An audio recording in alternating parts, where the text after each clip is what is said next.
अस्सलाम वालेकुम, good morning Pakistan. आपको कहते हैं सुबह की सोच में खुश आमदीद। मेरे साथ हैं गजल अशरफ और मुझे कहते हैं हसनैन लियाकत। आप सबको कहेंगे खुश आमदीद। उम्मीद करते हैं कि आप सब खैर खैरियत से होंगे। आज मेरी कुछ तबीयत ठीक नहीं है, आप लोगों की यकीनी तौर पर अच्छी होगी। जिनकी नहीं है वो भी बेहतर कर लें, टीवी के सामने बैठे हैं हमें देखें, क्योंकि आज हमारे पास बहुत कुछ है। असल में थोड़ा सा मौसम का भी इफेक्ट है कि वायरल हो जाता है बार बार, मुझे भी, क्योंकि मौसम की चेंजिंग इस तरह से कि कुछ समझ नहीं आती। दिन को आप इतनी गर्मी होती है कि जुलाई का समा लगता है, जुलाई चल रहा है, शाम को देखो नवंबर है, और रात की जब बात करो तो रात को ऐसा लगता है कि दिसंबर या जनवरी चल रहा है। तो आगे पीछे मौसम की सूरत हाल भी है, इस वजह से भी कुछ समझ नहीं आती। लेकिन आज हम आगाज़ करते हैं, आपको पता है हमेशा की तरह, अपनी ट्रेंडिंग स्टोरी से। और सबसे पहली जो ट्रेंडिंग स्टोरी है वो ये है कि पेरिस के तारीखी लूवर म्यूजियम से चोरों ने नेपोलियन दौर के जेवरात लूट लिए हैं। जो तफसीलात हमारे सामने आई हैं वो ये हैं कि चोरों ने दुनिया के फेमस तरीन म्यूजियम से चंद मिनटों के अंदर अनमोल जेवरात को चुरा लिया और कामयाबी से वो फरार हो गए हैं। क्योंकि फ्रांस के वज़ीर दाखिला ने एक रेडियो इंटरव्यू के दौरान बताया कि चोरों ने पेरिस के लूवर म्यूजियम में 7 मिनट के अंदर कीमती जेवरात को चोरी किया। और एक बड़ी डकैती लूवर म्यूजियम के अपोलो रूम में 19 अक्टूबर के सुबह हुई। चंद अफराद बाहर से एक एलिवेटर इस्तेमाल करके म्यूजियम में दाखिल हुए। चोरों ने एक खिड़की को काट कर जेवरात को चुरा लिया, जिनकी मालियत अनमोल है। और उनके मुताबिक ये वारदात 3 से 4 अफराद ने की है। फ्रांसीसी वजारत सकाफत के मुताबिक अपोलो रूम में फ्रांसीसी शाही जेवरात और दीगर नायाब नवादरात भी मौजूद हैं, और जेवर का एक टुकड़ा म्यूजियम के करीब से मिला भी है। और वजारत दाखिला की जानिब से ये भी बताया जा रहा है कि चोरी की गई अशिया की तफसीली फहरिस्त मुरतब की जा रही है, जिनकी सकाफती तारीखी कदर का तयन नहीं किया जा सकता। बिल्कुल ऐसी है, और ये पेरिस से खबर आई है। और इस तरह के मैंने देखा था कि हाल ही में अगर आप देखिए ना, पिछले 1-2 साल पहले गजल, तो बहुत सारे जो पॉपुलर सीजन्स थे, जिस तरह मनी हाइस्ट था, इस तरह के बहुत सारे सीजन्स थे, ये हमें वहीं से इटली से, पेरिस से, स्पेन से होते हुए नजर आए। सो कहीं ना कहीं लोग इसमें अपनी इंस्पिरेशन भी ले लेते हैं, और इंस्पिरेशन लेते हैं और वो फिर डिग आउट करने की कोशिश करते हैं, टारगेट करने की कोशिश करते हैं कि किन एरियाज को वो टारगेट किया जाए। सो इस तरह के आप सीजन बनाते हैं, और बाद में ये हकीकत की खबर हमारे सामने आ गई कि किस तरह से चोरों ने एक एलिवेटर का इस्तेमाल किया, खिड़की को काटा और वो वहां से नवादरात लेके गए। अभी उनके तखमीने के हवाले से बात की जा रही है कि वो लगाया जाएगा कि कितना ज्यादा नुकसान हुआ है, क्योंकि उसमें उनकी कीमती भी थी और बहुत ज्यादा आसार कदीमा में भी शामिल था। तो उस हवाले से वो अब वापस तो आ नहीं सकते, तो नुकसान का अंदाजा नहीं लगाया जा सकता। खवातीन और आगे बढ़ते हुए इलेक्ट्रिक गाड़ियों के हवाले से बात करते हैं। इलेक्ट्रिक गाड़ियों का रुझान पाकिस्तान में भी बहुत ज्यादा है, दुनिया में भी बहुत ज्यादा है, लेकिन चाइना में इस हवाले से बहुत ज्यादा रुझान पाया जाता है। लेकिन चीन में इलेक्ट्रिक कार में अचानक आग भड़क उठी, जिसकी वीडियो सोशल मीडिया पर गर्दिश कर रही है। रिपोर्ट के मुताबिक अगर मैं आपको इसकी तफसीलात बता चलूं तो अफसोसनाक वाकया चीन के शहर में पेश आया, जहां पे इलेक्ट्रिक गाड़ी जो कि एक जगह से टकराई और उसमें आग लग गई। गाड़ी के दरवाजे भी खुद ब खुद लॉक हो गए, जिससे ड्राइवर बाहर निकलने में नाकाम रहा। वीडियो में लोगों को गाड़ी के दरवाजे तोड़ने की कोशिश करते हुए देखा जा सकता है, लेकिन इनकी तमाम तर कोशिशें नाकाम साबित हुई और नौजवान हलाक हो गया। सोशल मीडिया सारिफिन ने हादसे पर इलेक्ट्रिक गाड़ियों के हिफाजती तरीक़ाकार पर खदशात का इज़हार किया। सारिफिन ने कंपनी से जवाबदेही का मुतालबा किया और हिफाजती मयारात, स्मार्ट गाड़ियों, हिफाजती आलात नस्ब ना होने पर भी सवालात उठाए।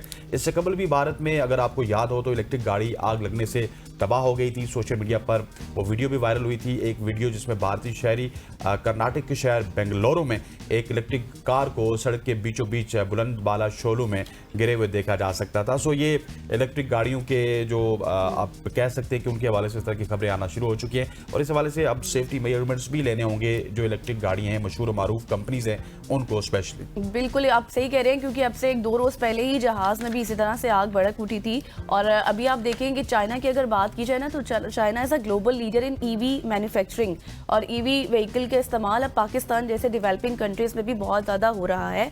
तो इनकी सेफ्टी मेजरमेंट्स के ऊपर, जैसे आपने कहा, अब सवालात भी उठते हैं, क्योंकि देखना होगा, क्योंकि कुछ जो एक्सपर्ट्स हैं वो इसको थर्मल रनवे भी कह रहे हैं, लेकिन बज़ाहिरन तो ऐसे लगता है कि ये शॉर्ट सर्किट की वजह से लगी है या फिर बैटरी को ओवर चार्जिंग की वजह से लगी है। तो इस तरह की बैटरीज का इस्तेमाल जो ओवर चार्ज हो रहा है, जहाज़ों में भी आग लग रही है, इलेक्ट्रिक व्हीकल्स में भी लग रही है। पाकिस्तान में भी हमारी अडॉप्शन अब ज़्यादा हो गई रही है ईवी के हवाले से, तो इसके ऊपर बस देखना बहुत अब ज्यादा ये कह सकते हैं गजल के still early days for electric vehicles, इसके हवाले से हमें उसके सेफ्टी मेजरमेंट्स को देखना होगा। पड़ेगा। ये जिस तरह से आग लग रही है, फिर एक्सीडेंट के दौरान इलेक्ट्रिक व्हीकल्स क्या करती हैं, आग लगने के बाद उनके जो दरवाजे हैं वो बंद किस तरह से होते हैं, तमाम तर सिस्टम को जब कंपनीज देखेंगी तो यकीनी तौर पर रेक्टिफाई भी करेंगी।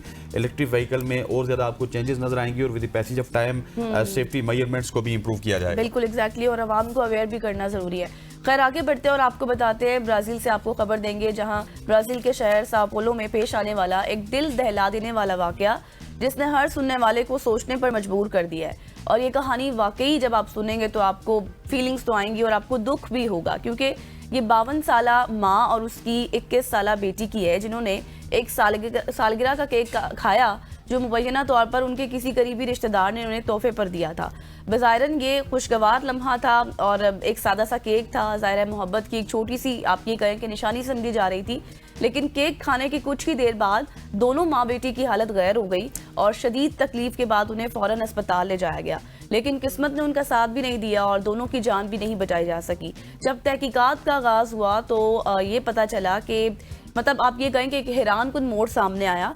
केक जिस रिश्तेदार ने उनको दिया था, माँ बेटी को दिया था, उसमें ही जहर था और वो रिश्तेदार था उस रिश्तेदार ने माँ और बेटी के कुछ पैसे देने थे, इस वजह से उसने केक में जहर मिला दिया। और पुलिस इस मामले की गहराई से छानबीन भी कर रही है और ये जानने की कोशिश कर रही है कि आया ये कत्ल जानबूझकर मनसूबाबंदी के साथ किया गया या फिर इसमें कोई और वजह थी। That is very unfortunate from Brazil. और पहले हम एशिया की बात करते थे, अब यूरोप से इस तरह की खबरें आ रही हैं और पूरी दुनिया में इस तरह के वाकयात होते हैं जहाँ पे क्राइम स्टोरीज हमारे सामने आती हैं और ऐसे ऐसे दिल दहला देने वाले वाकयात। बिल्कुल गजल आपने ठीक कहा कि इस तरह के वाकये होते हैं कि जिस तरह हम सोच नहीं सकते। जिस तरह हमने पिछले दिनों ही एक क्राइम स्टोरी की थी जिसमें लाहौर में एक शख्स अपनी ही बेगम के साथ, अपने दोस्तों के साथ उसने ज्यादती का उसको निशाना बनाया, जिनसी ज्यादती का निशाना बनाया। अब इस तरह की खबर आ रही है कि अपना ही रिश्तेदार है जो कि माँ और बेटी का कातिल निकला, उनको खाने पे बुला के उसमें जहर दे दी। तो ये खबरें शामिल करने का मकसद भी ये होता है कि जिस तरह हम पिछली स्टोरी में सेफ्टी मेजरमेंट्स का बात कर रहे थे, तो आप भी अपने इर्द गिर्द के माहौल के हवाले से सेफ्टी को जरूर अपने दिमाग में रखें। कोई भी शख्स किसी भी वक्त आपको धोखा दे सकता है, तो आपने इस हवाले से एहतियात बरतनी है। ख़वातीन हज़रात, आगे बढ़ते हैं और आगे बढ़ते हुए आपको जापान लिए चलते हैं। जब भी कोई अच्छी खबर होती है गजल तो हम जापान, अमेरिका, चाइना आज भी इन्हीं का जिक्र करते हैं। अमेरिका से थोड़ी कम खबरें आती है लेकिन अभी भी अमेरिका उस तरह से ग्लोबल लीडर है। चीन और जापान से ज्यादा खबरें आती है। जापान की बात कीजिए तो वहाँ पे मेडिकल साइंस में एक इनकलाबी पेशरफ्त करते हुए ऐसा मसनूई खून तैयार किया गया है जो न सिर्फ हर ब्लड ग्रुप के अफराद को लगाया जा सकता है बल्कि ये वायरस फ्री भी है और इससे कमरे के दर्जे हरारत पर 2 साल तक महफूज रखा जा सकता है। ये नया खून जिसे HBVs कहा जाता है, इसका नाम दिया गया कुदरती खून की तरह जिस्म के मुख्तलिफ हिस्सों में ऑक्सीजन की तरसील भी करता है, मगर ज़ाहिरी रंगत में बिल्कुल मुख्तलिफ है। ये जामनी रंग का होता है। वर्ल्ड हेल्थ ऑर्गेनाइजेशन जिसको WHO कहते हैं, उनके मुताबिक सालाना 112 मिलियन खून के यूनिट्स अतिया होते हैं, लेकिन दुनिया भर में मांग इससे भी कहीं ज़्यादा है। और ऐसे में जापान की ईजाद खून की किल्लत पर काबू पाने, सर्जरी, हादसात और ज़िंदगी के दौरान फौरी खून की दस्तयाबी, तरक्की पजीर ममालिक में खून के महफूज इंतजाम को यकीनी बनाने और रवायती ब्लड बैंक पर इन्हिसार कम करने में नए दौर की बुनियाद रखी जा सकती है। और जापानीज ने अगर ये कारनामा कर दिया है तो यकीनी तौर पे ये हमारी आने वाली नस्लों के लिए बहुत ही अच्छा होगा कि आपको अब खून लेने के लिए किसी शख्स की जरूरत नहीं होगी। एग्जैक्टली, बिल्कुल आप सही कह रहे हैं। अभी तक तो इसको एनिमल्स पर टेस्ट किया जा चुका है, जल्दी ये खबरें भी सामने आएंगी और तहकीकात भी इस पर मजीद भी हो रही हैं कि इंसानों पर भी इसका टेस्ट लाजमी कर लिया जाएगा और उसके बाद फिर इसको कमर्शियल भी कर दिया जाएगा, क्योंकि अब आपको पता है कि हर चीज़ के प्रॉज एंड कॉन्स जरूर होते हैं। अगर एक तरफ ये है कि ये मसनूई खून आपके जिस्म में तमाम तर जो आपके मसाइल हैं उनको ख़त्म कर सकता है, तो दूसरी तरफ सवाल ये भी उठता है कि क्या ये ब्लड जो नेचुरल ब्लड होता है उसका मुकम्मल अल्टरनेटिव है, मुकम्मल मुतबादल है या फिर नहीं। फिर इंसानी हेल्थ पर इसका कितना ज़्यादा इफेक्ट होगा, क्योंकि अभी इंसानों पर इसका टेस्ट होना बाकी है, अभी सिर्फ इसको जानवरों पर ही टेस्ट किया गया है। आगे बढ़ते हैं, आपको रूस ले चलते हैं। अब रूस में एक खातून ने मुबैना तौर पर नीली आंखों वाले बच्चे की ख्वाहिश में अपनी ही आंखों का रंग तब्दील करवा लिया। हुआ कुछ यूं कि मकामी मीडिया की रिपोर्ट्स के मुताबिक खातून का ये मानना था कि अगर वो ऑपरेट करवा लेती है तो ऑपरेशन के जरिए नीली आंखों वाली वो बन जाएगी, तो उनके जो बच्चे होंगे उसकी आंखें भी नीली हो जाएंगी। इस मकसद के लिए उन्होंने एक गैर मंजूर शुदा कॉस्मेटिक सर्जरी करवाई, जिसमें आयरस इम्प्लांट के जरिए आंखों का रंग बदला गया। और फिर माहिरीन ने इस अमल को ना सिर्फ खतरनाक बल्कि गैर साइंसी भी करार दे दिया है, क्योंकि बच्चे की आंखों का आपको पता है कि ये जेनेटिक में शामिल होता है। अगर आपके किसी के दादा की है, नाना की है, या उनके भी पीछे उससे किसी की आंखें ब्लू थी, ग्रीन थी, तो ये उस चीज़ पर मुनहसर होता है कि आपके पीछे फैमिली टर्म्स ये चलते आ रहे हैं उनमें होता है, तो इसलिए ना कि वालिदैन की सर्जरी पर होता है। तो फिर क्या हुआ कि सर्जरी या आप ये कहें कि बाद में आंखें बदल ली गई तो आपकी बच्चों की भी बदली जाएंगी, ऐसे नहीं होता। जिस्मानी खसूसियात डॉक्टर्स के मुताबिक ऐसी सर्जरी से बिनाई मुतासर होने का नया जो आप ये कहें कि मुतासर होने का जो नया नुकसान है, आंख का जो कॉर्निया होता है ना, हाँ उसमें नुकसान हो जाता है। एग्जैक्टली, उसको भी आपको नुकसान पहुंच सकता है। इस वाक़े ने रूस में कॉस्मेटिक सर्जरी के अखलाकी और साइंसी हदूद पर एक नई बहस भी छेड़ दी है कि ऐसा नहीं होता है। लेकिन गजल, मुझे मेरे लिए ना ये अमेजिंग खबर इस वजह से भी थी कि इस तरह की खबरें हम सुनते थे, इंडिया पाकिस्तान से आ गई तो कोई मसला नहीं है, लेकिन ये आ रही है रशिया से। रशिया भी किसी बड़े मुल्क से कम नहीं है, उनकी इकोनॉमी भी बड़ी स्ट्रांग है, उनकी टेक्नोलॉजी भी बड़ी स्ट्रांग है। लेकिन आपने भी अपनी स्टोरी के दरमियान ये बताया है कि हम इस स्टोरी को बताने का मकसद ये है कि आप अगर अपनी औलाद में कुछ चेंजेस इस हवाले से देखना चाहते हैं कि उसकी आंखें रेड हों, उसका नाक लंबा हो, तो उसमें ये नहीं है कि आप अगर सर्जरी करवा लेंगे नाक की या आंखों की तो उसकी आंखें उस तरह की हो जाएंगी। ये आपकी जीन्स में होती है, ये आपकी जेनेटिक्स में होता है। आपको इस तरह का काम नहीं करना चाहिए। इसमें आपकी आंखें तबाह हो सकती हैं, इसमें आपकी नाक तबाह हो सकती है, इसमें आपकी जिस्मानी हैयत को आप खुद तबाह करेंगे, लेकिन वो आपके बेटे में या बेटी में मुंतकिल नहीं होगा। उसकी वजह यह है कि ये आपके जेनेटिक्स में नहीं है। ख़वातीन वज़ार, आगे बढ़ते हैं और आगे बढ़ते हुए अब आपको बताते हैं कैंसर और आंखों के हवाले से। कैंसर और आंखों के नुकसान का खतरा बढ़ता हुआ चला जा रहा है और पूरी दुनिया इस हवाले से बात कर रही है, क्योंकि एलन मस्क के स्टारलिंक सैटेलाइट से मुतालिक नई वार्निंग जारी की गई है। हार्वर्ड यूनिवर्सिटी के मारूफ साइंसदान जोनाथन मैकडोल ने खबरदार किया है कि एलन मस्क की कंपनी स्पेस एक्स के स्टारलिंक सैटेलाइट जमीन की फजा और माहौलियाती तवाज़ुन के लिए संगीन खतरा बन सकते हैं। उनका कहना था कि ये मसनूई सैयारे दर हकीकत रोजाना एक या फिर दो की रफ्तार से जमीन की तरफ वापस आ रहे हैं और अगले चंद बरसों में ये तादाद रोजाना 5 तक पहुंच सकती है। और इस अमल के मुज़र असरात को नज़रअंदाज नहीं किया जा सकता। जब ये सैटेलाइट फ़ज़ा में दोबारा दाखिल होंगे तो इसको जल्द ख़त्म नहीं किया जा सकता, मगर इस दौरान वो कुछ ऐसे ज़र्रात छोड़ देते हैं जो फ़ज़ा को नुकसान पहुंचा सकते हैं। इनमें ख़ास तौर पर एल्यूमिनियम ऑक्साइड शामिल है जो ओजोन की तय को कमज़ोर कर सकता है। अगर ओजोन तय मुतासिर हो गई तो सूरज की नुकसानदेह शुआएं ज़मीन तक पहुंच सकती हैं, जिससे जल्दी बीमारियां और आंखों के अमराज बढ़ सकते हैं। इस वक्त ज़मीन के गिर्द हज़ारों सैटेलाइट्स और मलबे के टुकड़े बिल्कुल चक्कर लगा रहे हैं और सिर्फ अगर स्पेस एक्स की बात की जाए तो उसके तकरीबन 8000 सैटेलाइट लिंक से इस वक्त सैटेलाइट फाल हैं और कंपनी मजीद हज़ारों सैटेलाइट्स को खला में भेजने का मंसूबा रखती है। एलन मस्क ने इन खदशात को रद्द करते हुए कहा कि स्पेस एक्स के सैटेलाइट्स इस तरह बनाए गए हैं कि वो फ़ज़ा में दाखिल होते ही मुकम्मल तौर पर जल जाएं और ज़मीन पर कोई नुकसान ना पहुंचाएं। ताहम कंपनी ने खुद तस्लीम किया है कि कुछ सैटेलाइट मुकम्मल तौर पर नहीं चलते। बिल्कुल आपने सही कहा। और आपको पता है कि स्टारलिंक, जिस तरह से आपने कहा कि स्पेस एक्स का एक प्रोजेक्ट है एलन मस्क का, और उनका मकसद क्या था कि पूरी दुनिया में इंटरनेट आए। ठीक है, ये बात हमने पहले भी अपने सेगमेंट्स में भी डिस्कस की थी।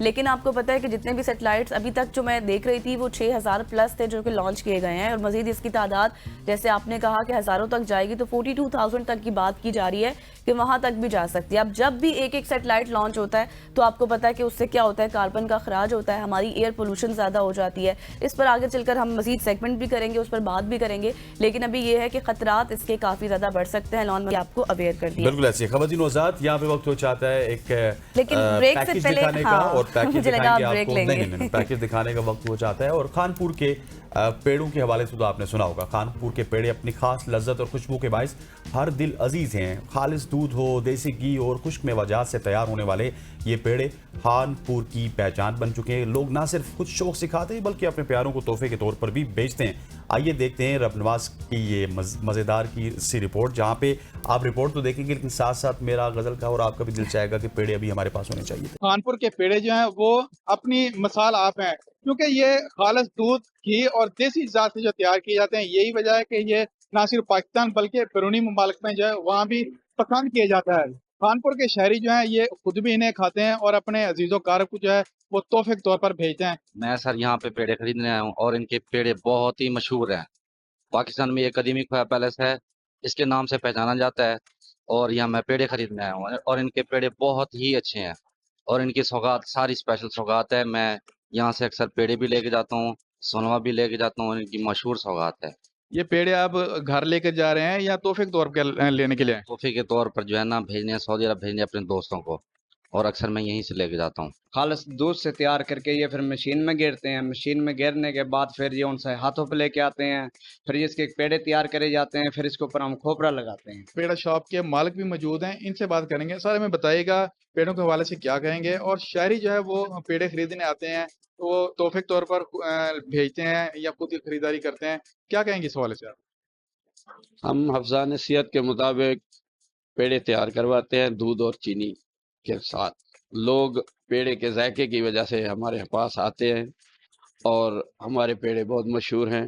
लोग जो हैं वो पेड़े खरीद करके ले जाते हैं अपने प्यारों के लिए और बैरून मुल्क भी भेजते हैं अपने प्यारों को।